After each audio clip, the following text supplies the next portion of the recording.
Mga kapaglaom, maayong buntag kaninyong tanan og Happy Sabbath. Ang atong hilisgutan karong Mayo 23, giuluhan og ang iyang exception. Ang atong teksto makita sa buhat 10:47.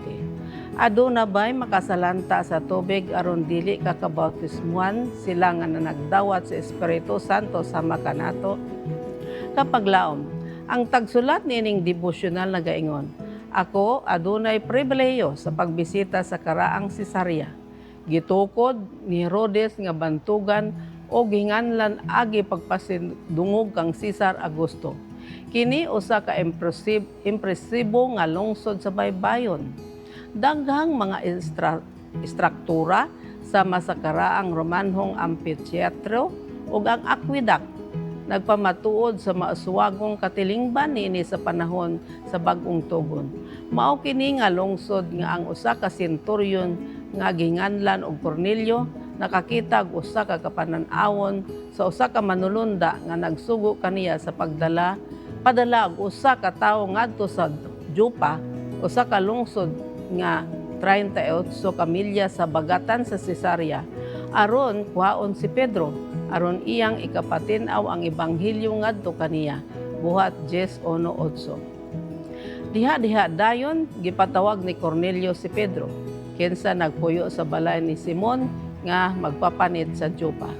Sumala sa atong gisgutan kagahapon, ang Dios kinahanglan nga makumbinser kang Pedro pinaagi sa mga panan-awon ug sa tingog sa Espiritu sa pag-uban niini nga mga tawo. Bersikulo 9 taman sa 20. Sa Cesarea gitigom ni Cornelio ang iyang mga paryente ug suod nga mga higala ug si Pedro nagwali sa ebanghelyo ngadto kanila.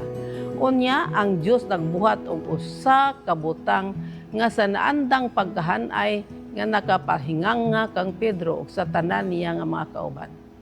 Samtang si Pedro nagsulti pa niini, ang Espiritu Santo mikunsad diha sa tanan nga nakadungog sa pulong.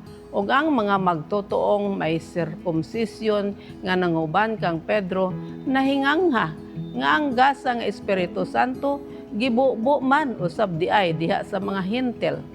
Kay sila nakabati man sa mga Hintil nga nanaglitok sa laing mga pinulungan ug nanagambahan sa Dios. Versikulo 44-46. Unya si Pedro nagsugo nga sila pagabunyagan. Wow, inyong nakita uban sa mga panan-awon ug sa tanan. Si Pedro dili pagihapon andam sa pagbunyag sa mga Hintil ngadto sa komunidad. Busa giunahan sa Dios ya. Sa buhat ang hanay kanunay ingon niini, ang ebanghelyo ni Jesus iwali, ang mga tawo mabautismuhan ug ang Espiritu Santo mupunsad kanila. Gawas lang niini nga higayon, gipili sa Dios ang mga Hintil ug kinahanglan nga mogawas sa naandang paghanay tungod kang iyang kaugalingong katawan dili andam sa pag-ila sa iyang pagpili. Ang Espiritu mikunsad kanila una ug unya sila nabautismuhan.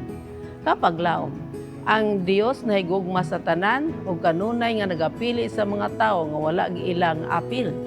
Kung ikaw gibiyaan gikan sa sulod nga grupo o gisultihan nga kinahanglan nimo ang magbago aron mahigugmaon ka sa Dios, hinaot nga kini nga istorya magkumbinsi kanimo nga ang gugma sa Dios wala na ilalom sa mga babag sa tawo.